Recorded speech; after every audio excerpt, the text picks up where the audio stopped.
ప్రభు అయిన యేసుక్రీస్తు నామములో కూడి చేరి వచ్చిన మీ అందరికీ మా వందనాలు. Praise the Lord. దేవునికి స్తోత్రం. ఈనాటి వాక్య ధ్యానంలోనికి వెళ్ళిపోదాం. ఈనాటి వాక్య ధ్యానము కొరకై పరిశుద్ధ గ్రంథమైన బైబిల్లో నుండి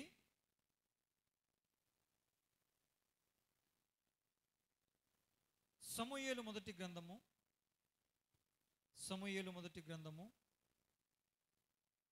12వ అధ్యాయము. సమూయేలు మొదటి గ్రంథం 12వ అధ్యాయము 23వ వాక్యాన్ని చదువుకుందాం.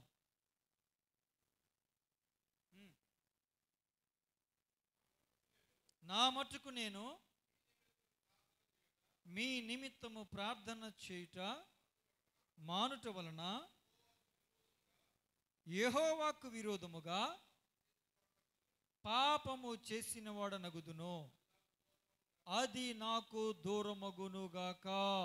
చాలండి. దేవునికి స్తోత్రం. హల్లెలూయా. బిగ్గరగా ఒకసారి హల్లెలూయా చెప్దామా? దేవునికి స్తోత్రం. ప్రియమైన దేవుని బిడ్డలారా, మీ నిమిత్తము ప్రార్థన చేయకపోతే దేవునికి విరోధంగా పాపము చేసిన వాడనగుదును అని రాస్తున్నది ఎవరు? మాట్లాడుతున్నది ఎవరు? పలుకుతున్నది ఎవరు అంటే ఎవరండి? సమూయేలు గారు. ఇప్పుడు మందిరం గురించి ధ్యానం చేస్తున్నాం మనం. ఆయన మందిరం అనేక జనులకు ఏమనిపిస్తుంది చెప్పాలి? ప్రార్థనా మందిరం అని పిలువబడుతుంది అని చెప్పారుగా. ఆరాధన మందిరం అన్నారా? పాటల మందిరం అన్నారా? డ్యాన్సుల మందిరం అన్నారా? యాక్టివిటీస్ మందిరం అన్నారా? ప్రోగ్రామ్ మందిరం అన్నారా? మరి ఏ మందిరం? ప్రార్థనా మందిరం. పాటలు ఉంటాయి, స్తుతి ఉంటుంది, ఆరాధన ఉంటుంది, వాక్యం ఉంటుంది, కానీ ఆయన మందిరం ప్రార్థనా మందిరం అనబడుతుంది. అలాంటి ప్రార్థనా మందిరం అనబడుతున్నటువంటి ఆ ఆలయానికి మనం వచ్చినప్పుడు ఆయన ఆలయముగానే మనం ఉన్నాము గనుక మనం ఇప్పుడు ఏం చేయాలి చెప్పాలి? ధూపం వేయాలా వద్దా? మందిరంలో ధూపం వేయాలా? ప్రియమైన దేవుని బిడ్డలారా, ప్రార్థన ధూపం అంటే ఏమో చెప్పుకున్నాం, గుర్తుందా? మర్చిపోయారా? ఏం పర్వాలేదు, మర్చిపోతే మనం ఇంకోసారి చెప్పేస్తాం, ఏముంది? అదే వాక్యం ఇంకోసారి చెప్పేస్తానండి, తప్పేముంది? నేర్చుకుందాం, తప్పేమీ లేదు. దేవునికి స్తోత్రం. హల్లెలూయా. ఒకసారి చెప్పాం కాబట్టి ఇంకోసారి చెప్పాల్సిన అవసరం లేదు అనే రూల్ ఏం లేదు కదా. నేర్చుకుందాం. ప్రియమైన దేవుని బిడ్డలారా, అలాంటి ప్రార్థన ఎందుకు చేయాలి, ఎలా చేయాలి, ఎలా చేయకూడదు నేర్చుకున్నామా? ఇప్పుడు ఎందుకు చేయాలో ప్రార్థన నేర్చుకున్నాం, ఎలా చేయాలో నేర్చుకున్నాం, ఎలా చేయకూడదో నేర్చుకున్నాం కదా, తెలుసుకున్నాం కదా. ఇప్పుడు ఏ విషయాల నిమిత్తం ప్రార్థన చేయాలి? ఇప్పుడు ప్రార్థన అనగానే చాలామంది అలవాటైపోయిన ప్రార్థన చేస్తారు.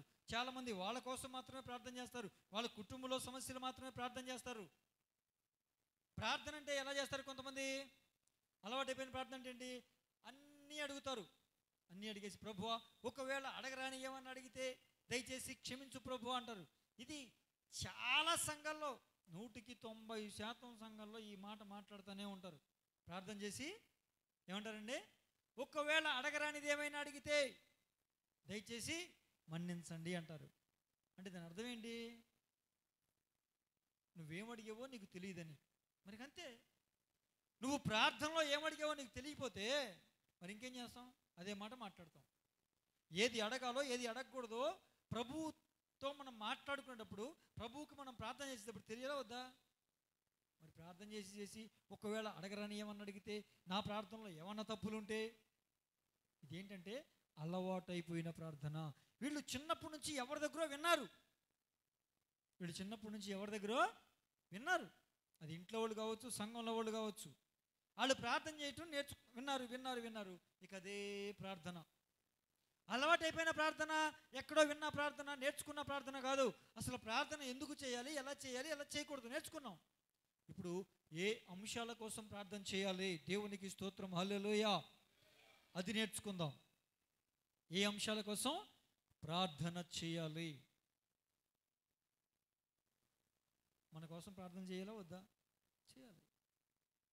ఏంటి ఏ అంశాల నిమిత్తం అయితే ప్రార్థన చేయాలో కొన్ని విషయాలు మనం చూసి ముగించుకుందాం. అపోస్తులుడైన పౌలు గారు తిమోతికి రాసిన మొదటి పత్రిక, అపోస్తులుడైన పౌలు గారు తిమోతికి రాసిన మొదటి పత్రిక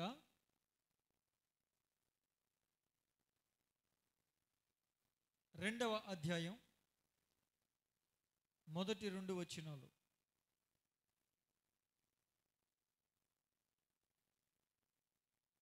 మొదటి తిమోతి 2:1-2 వచనాలు.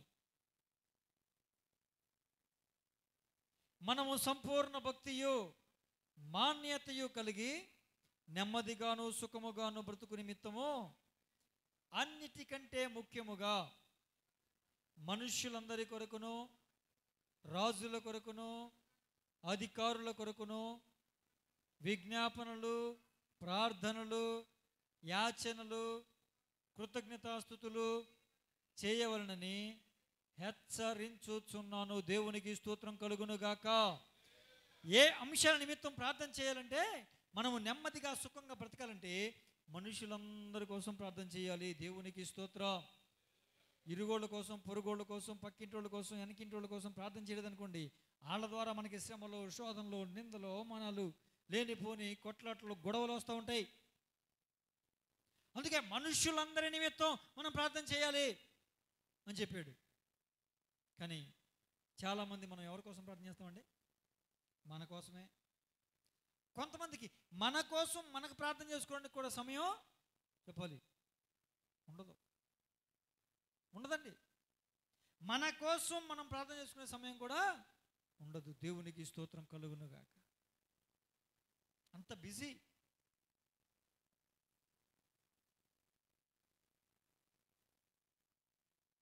ప్రియమైన దేవుని బిడ్డలారా, మనుషులందరి కొరకు ప్రార్థన చేయాలి. ఇంకెవరి కోసం ప్రార్థన చేయాలి? రాజుల కొరకు. రాజులు అంటే పరిపాలకులేగా. అప్పట్లో రాజులు ఉండేవాళ్ళు.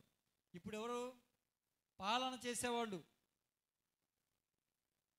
ముఖ్యమంత్రులు, మంత్రులు, ఏమండి, ప్రెసిడెంట్లు, పంచాయతీ ప్రెసిడెంట్లు, ఎంఆర్ఓ అధికారులు అంటే మళ్ళీ వీళ్ళు వెళ్తారు. కలెక్టర్లు, ఐఏఎస్ అధికారులు, ఐపీఎస్ అధికారులు, రెవెన్యూ అధికారులు, ఏమండి, వీళ్ళందరూ కన్నడ. మనుషులందరి కోసం ప్రార్థన చేయాలి.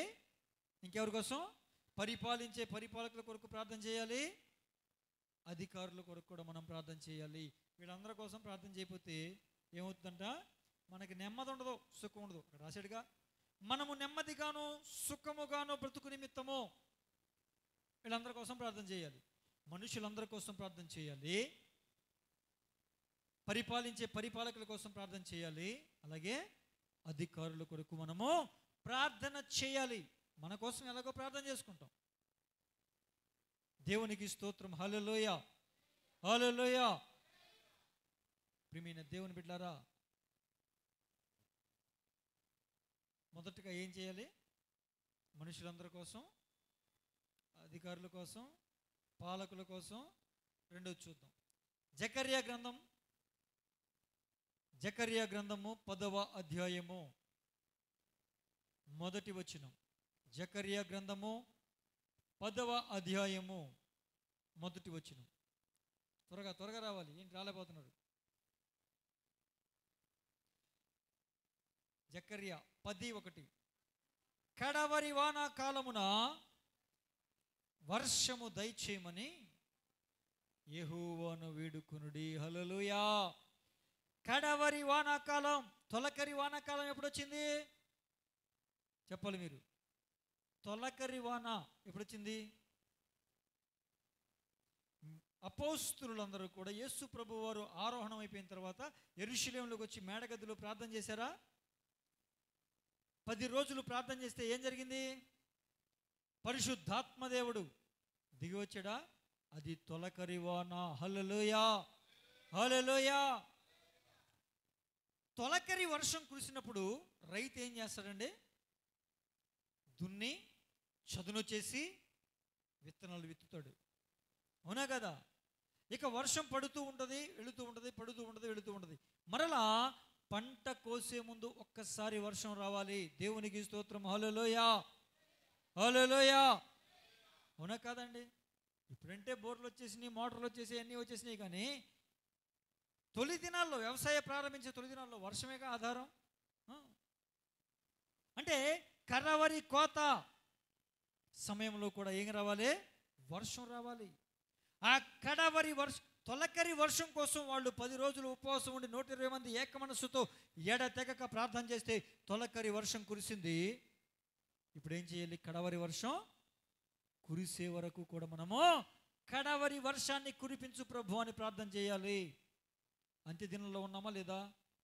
ఆఖరి దినాల్లో ఉన్నామా లేదా? కడవరి కాలంలో ఉన్నామా లేదా? మరి కడవరి కాలమున కడవరి వర్షం కోసం ప్రార్థన చేయమన్నాడా లేదా? మరి మౌనంగా ఉంటే ఎలాగా? అదే అపోస్తుల కార్యాల గ్రంథం 2వ అధ్యాయం 17వ వచనం చదవండి. అపోస్తుల కార్యాల గ్రంథం 2:17.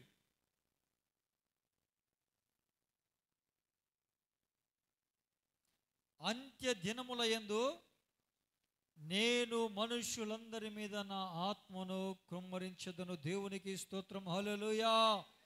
అంత్య దినములలో మనుష్యులందరి మీద దేవుడు తన ఆత్మని కృమ్మరిస్తాను, కురిపిస్తాను అని వాగ్దానం ఉంది. ఉందా? వాగ్దానం చేశాడా? యోవేలు గ్రంథంలో ఈ ప్రవచనం ఉందా? ఉందా లేదా? ప్రియమైన దేవుని బిడ్డలారా, ఇప్పుడు అంత్య దినముల యందు మనుషులందరి మీద ఆ కడవరి వర్షం, కడవరి ఉద్యమం రగలాలి అంటే మనం ప్రార్థన చేయాలా వద్దా? ప్రార్థన చేయకుండా వాగ్దానం నెరవేరిపోతుందా?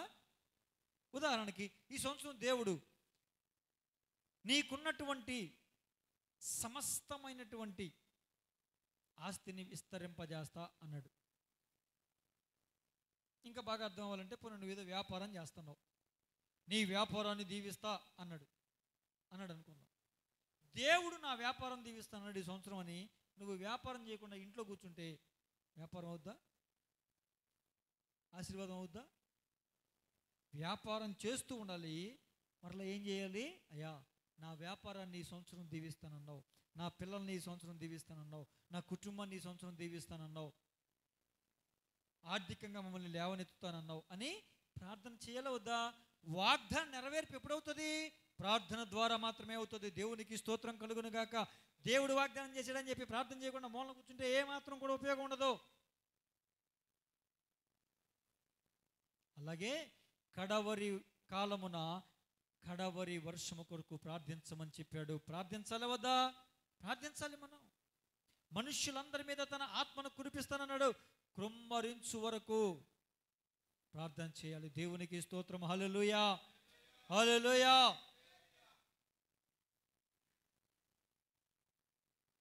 ఏమండి, ప్రతి వాణి చేనిలో పైరు మొలుచున్నట్లుగా కడవరి వర్షం కురిసేలాగా ప్రార్థన చేయండి అన్నాడు. ప్రతి వాణి చేను అంటే ఏంటి? పొలం దేనికి సాదృశ్యం? సంఘానికి సాదృశ్యం. పంట దేనికి సాదృశ్యం? ఆత్మలకు సాదృశ్యం. ప్రతి వాణి చేను అంటే ప్రతి సంఘములో కూడా ఆత్మల పంట చూచున్నట్లుగా మనము ప్రార్థన చేయాలి. దేవునికి స్తోత్రం. హల్లెలూయా, హల్లెలూయా. ఎండిపోయినటువంటి పంట, వాడిపోతున్నటువంటి పంట వర్షం పడితే మరలా ఏమవుతుందండి? పచ్చగా మారుద్దా లేదా? మారుద్దా లేదా? అలాగే ఎండిపోయిన జీవితాలు, ఒకవేళ సంఘంలో చేర్చబడిన వారు కూడా చల్లారిపోయి ఉంటే, ఆత్మీయ జీవితంలో, ప్రార్థనా జీవితంలో చల్లారిపోతే వారి కొరకు మనం ప్రార్థన చేయాలి. ఎండిపోయి మోడిబారిన జీవితాలను కూడా మరలా చిగురింపచే ప్రభువా. వాళ్ళు నీ సన్నిధికి వచ్చి వచ్చి వచ్చి లోకంలో కలిసిపోయారు, ఎండిపోయారు, మోడుబారిపోయారు. మరలా ఆ మోడుబారిపోయిన జీవితాల్ని మరలా చిగురింపచే ప్రభు అని ప్రార్థన చేయాలి. దేవునికి స్తోత్రం. హల్లెలూయా. కడవరి ఉజ్జీవం నాలో రగిలించు ప్రభు అని ప్రార్థన చేయాలి. చాలామంది ప్రార్థన, కడవరి ఉజ్జీవం మా సంఘంలో రగలాలి ప్రభు, కడవరి ఉజ్జీవం ఇంకా మా ప్రాంతంలో రగలాలి ప్రభు, మా దేశంలో రగలాలి ప్రభు అని అంటారు. మంచిదే. ముందు ఎవరిలో రగలాలి? నాలో రగిలితే ఆ మంట నా సంఘానికి రగిలేలాగా చేస్తుంది. నా సంఘం రగిలితే పక్క సంఘాలు రగులుతాయి, పక్క సంఘాలు రగిలితే ప్రాంతమంతా రగులుతుంది. దేవునికి స్తోత్రం. ప్రాంతాల నుంచి జిల్లాలకి, జిల్లాల నుంచి రాష్ట్రాలకి, రాష్ట్రం నుంచి దేశానికి, దేశాల నుంచి ప్రపంచానికి ఉద్యమం రగులుతుంది. దేవునికి స్తోత్రం కలుగునుగాక. హల్లెలూయా. 1905 సంవత్సరంలో ఇంగ్లాండ్ దేశంలో ఒక ఉద్యమం రగిలిందంట. ఉద్యమం. ఆ రగిలిన ఉద్యమం మన భారతదేశం విశాఖపట్నం దగ్గర తుని అనే ప్రాంతం వరకు వచ్చిందంట. ఉద్యమం అంటే ఏంటి తెలుసా? ఉద్యమం అంటే ఏంటి తెలుసా? త్రాగుబోతులు ఉంటారా, సిగరెట్లు ఉంటారా, అవి ఇవి అన్ని వ్యసనాలతో పట్టబడిపోయిన ఉంటారా, అవన్నీ మానేస్తారు. ఇక అన్నీ మాకు వద్దనుకుంటారు. తయారు చేసే కంపెనీలు కూడా మూసేస్తారు. దేవుడు, భక్తి, ప్రార్థన, అది ఉద్యోగం అంటే. నువ్వు బ్రతకడానికి వెళ్ళాలి, జీవన సంబంధమైన నీ పని నువ్వు చేసుకోవాలి, మళ్ళీ వచ్చేయాలి, దేవునితో గడపాలి. దేవునికి స్తోత్రం. హల్లెలూయా, హల్లెలూయా. కడవరి వానాకాలమున కడవరి వర్షం కోసం మనం ఏం చేయాలండి? చెప్పాలి, ప్రార్థన చేయాలి. దేవునికి స్తోత్రం. అడిగినప్పుడు నోరు తెరిచి మాట సమాధానం చెప్పాలి, లేకపోతే అక్కడ ఆగిపోతా. దేవునికి స్తోత్రం. హల్లెలూయా. ఎప్పుడు కూడా వాక్యాన్ని మన నోటితో ఒప్పుకుంటేనే మనకు ఆశీర్వాదం. నోటితో ఒప్పుకుంటేనే ఆశీర్వాదం. ఏకీభవించడం అంటే ఏంటి? నేను చెబుతూ ఉన్నప్పుడు వింటూ నేను ఏదైనా ఒక మాట మాట్లాడితే దానికి ఏకీభవించడం అంటే ఆమేననో హల్లెలూయా అనో, లేకపోతే నేను చెప్పమన్నప్పుడు మరలా బదులు చెప్పడమో చేస్తేనే ఏకీభవించటం. దేవునికి స్తోత్రం. హల్లెలూయా, హల్లెలూయా. పోతే మరొక విషయాన్ని చూద్దాం. ఇంకొక మాట. ఈ కడవరి వాన కురిసినప్పుడు ఏమవుద్దో తెలుసండి? కడవరి వానాకాలం వచ్చినప్పుడు మనుషులందరి మీదకి ఆయన ఆత్మను కుమ్మరిస్తా అన్నాడు కదా. ఆయన ఆత్మ కుమ్మరిస్తే ఎలా ఉంటుంది? అద్భుతాలు, ఆశ్చర్యకార్యాలు, సూచక్రియలు జరుగుతాయా లేదా? ఇప్పుడు మేడ గదిలోనికి పరిశుద్ధాత్మదేవుడు దిగి వచ్చినప్పుడు పిరికి వాళ్ళు కూడా సింహంలాగా ధైర్యాన్ని తెచ్చుకున్నారు అండి. అంతకుముందు మేము యేసు ప్రభు శిష్యులమి అని భయపడేవాళ్ళు కూడా యేసు ప్రభు దేవుడు, మీరు మమ్మల్ని చంపేసినా పర్వాలేదు అని అన్నారు. అంత మాత్రమే కాకుండా వాక్యాన్ని ప్రకటించిన వెంటనే సూచక క్రియలు జరిగించారు. దేవునికి స్తోత్రం. హల్లెలూయా. వాక్యాన్ని ప్రకటించడం మాత్రమే కాదు, వెంటనే ఏం జరగాలి? అద్భుతాలు జరగాలి, సూచక క్రియలు జరగాలి, స్వస్థతలు జరగాలి, విడుదలలు జరగాలి. దేవునికి స్తోత్రం. హల్లెలూయా, హల్లెలూయా.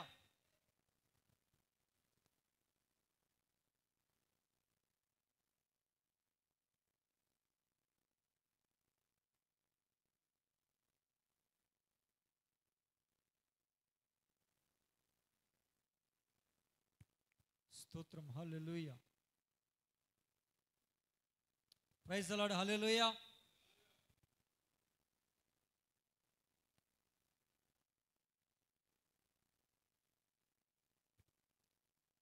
ప్రియమైన దేవుని బిడ్డలారా, వాక్యాన్ని ప్రకటించడం మాత్రమే కాదు కానీ ఇంకేం ఉండాలండి?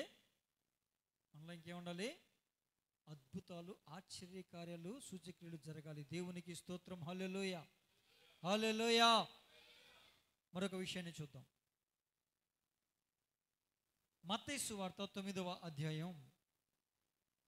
మత్తయి సువార్త 9వ అధ్యాయం త్వరగా తీయాలి. 37, 38 వచనాలు. కోత విస్తారమే కానీ పనివారు కొద్దిగా ఉన్నారు కనుక కోతకు పని వారిని పంపమని కోత యజమాని ఏం చేయాలి? వేడుకోవాలి. దేవునికి స్తోత్రం. హల్లెలూయా, హల్లెలూయా.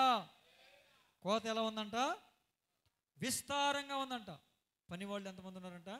కొద్ది మంది ఉన్నారు. మనం ఏం చేయాలంట? కోతకు పని వారిని పంపు ప్రభువా అని కోత యజమాని అయినటువంటి యేసు ప్రభుకి ప్రార్థన చేయాలా వద్దా? అది ప్రార్థన అంటే ఎంతసేపు నాకు ఇవ్వు ప్రభువా, నా పిల్లలకి ఇచ్చే ప్రభువా, నా కుటుంబం ప్రభువా, ఇది కాదు. అవి చేసుకోవడం తప్పంటలా, వాటి కోసం చేయడం, ప్రార్థన చేయడం మానేయమని చెప్పట్లా.